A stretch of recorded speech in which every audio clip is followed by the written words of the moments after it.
The platinum-haired screen siren with a wiggle in her walk, exploring art's digital dimension, and Algerian painters portray a nation in flux. That's all coming up in today's show.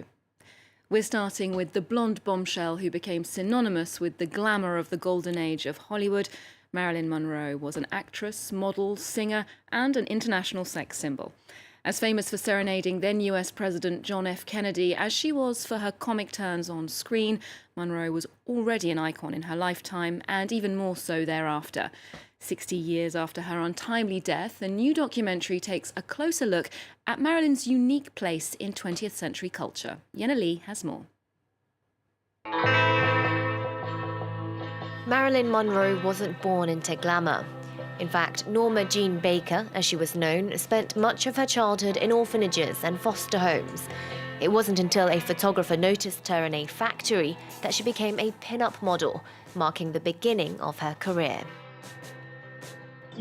She was very, very shy, with the face of a child, but the body of a movement like this, you know, two very different personalities.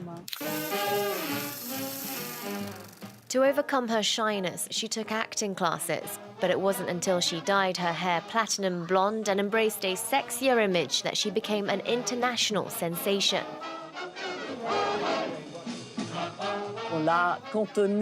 We put her in the cage that she herself had made, but that had become a sort of prison for her. She said she was a prisoner of her appearance. People thought she was an airhead, which was totally untrue. A public image that gained her popular acclaim. Monroe's personal life, though, was far more tumultuous. She was married to baseball legend Joe DiMaggio for just 8 months.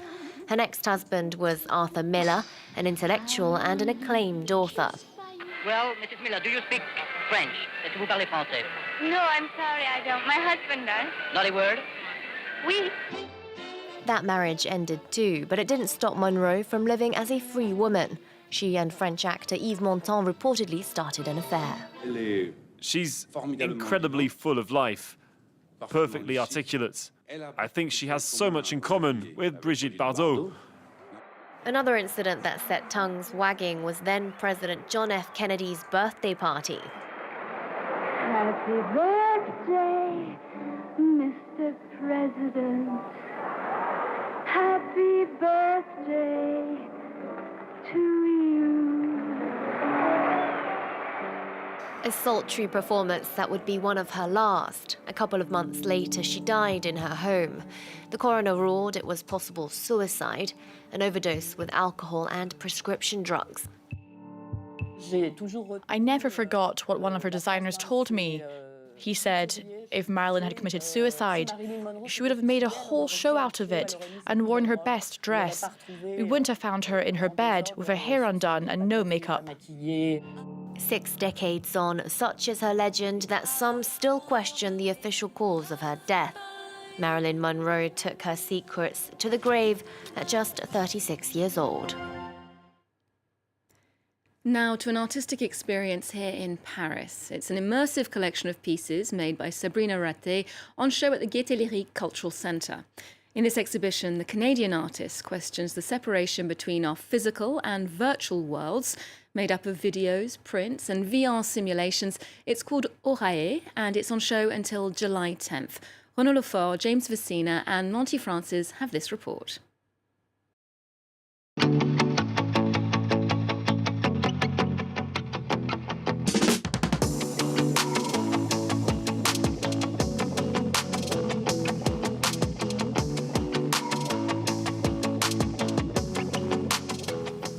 Sabrina Rate for the Gaîté Lyrique.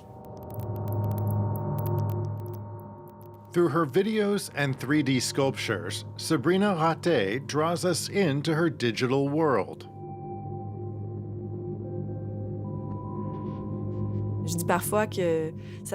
At times I tell people that it's like painting with light or sculpting an electronic signal.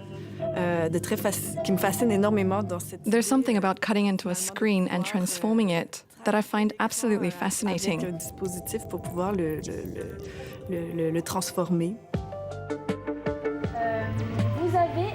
In this room, there are 1,200 of Sabrina Ratté's works, which are defined by two algorithms, one that decides which work will be projected and the other that decides where. Oreille recounts how we became so desperately reliant on images. A situation where we were all isolated and where we were subjected to an exponential number of images without ever really knowing what impact they had on us. This critical assessment of the state of our minds that have now become saturated with images is followed by Floralia, a virtual backup of plant species and their ecosystems. My works can seem quite utopian at first, but through the sound, the way that the images are put together, or the choice of colors, there's constantly something that affects this utopia. It's my aim to create a kind of ambiguity.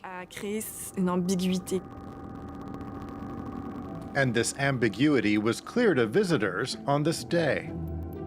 The lights, the sound, it isn't stressful, it's very appeasing. The music played alongside the artworks is quite nerve-wracking.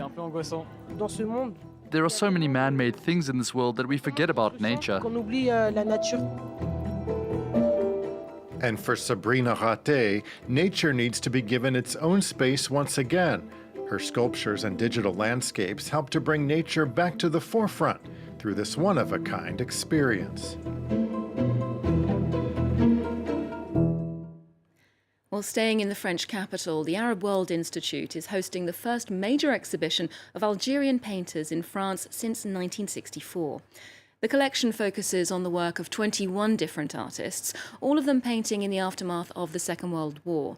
A diverse selection telling the many stories of a country on the brink of independence and in the years to follow. Catherine Kidia-Clifford, Anne-Marie Diazi, Julien Sauvager and Xavier Martinet have this report. The melancholic oil paintings of Abdallah Benanteur, face to face with Denis Martinez's bold acrylic works, reinventing the Berber letters.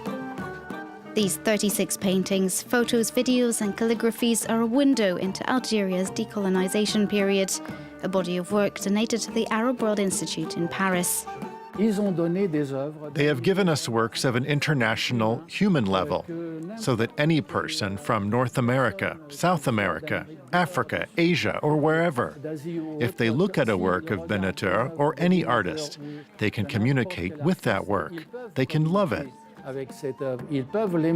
3 generations of artists, each with their own emotional flavor, joyful celebration of music and birds in this painting by Baya, painful absence in the empty banquet for the monks of Tipperine, murdered in 1997.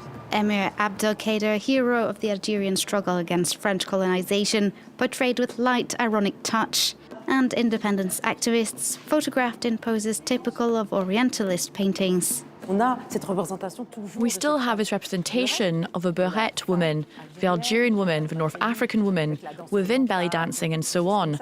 This is still how Europe sees them. And here, they lie down like this. They give their bodies, they tell their own stories within their bodies. A story that goes beyond Algeria. This helping hand stands for the explosion in the port of Beirut and the Sea of Terrors, dedicated to the migrants drowned in the Mediterranean. I also question humanity. I question the public authorities in all countries, in the north and in the south. What's happening there? Like them, I or someone else could have found myself at the center of this tragedy, because I left my country for the same reasons.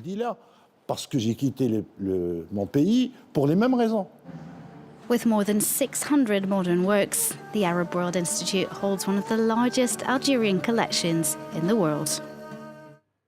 Now to the luminous paintings of Amoako Boafo, whose artwork is currently on show at the Mariane Ibrahim Gallery in Paris. A rising star of the contemporary scene, the Ghanaian artist turns a benevolent eye on his subjects, creating joyful, complex and endlessly varied depictions of black life. Here's more from him on the themes informing his new work, a collection entitled Inside Out, and the effect he hopes that it will have. The new works emphasize the notion of freedom in a society which holds preconceived notion in relation to identity.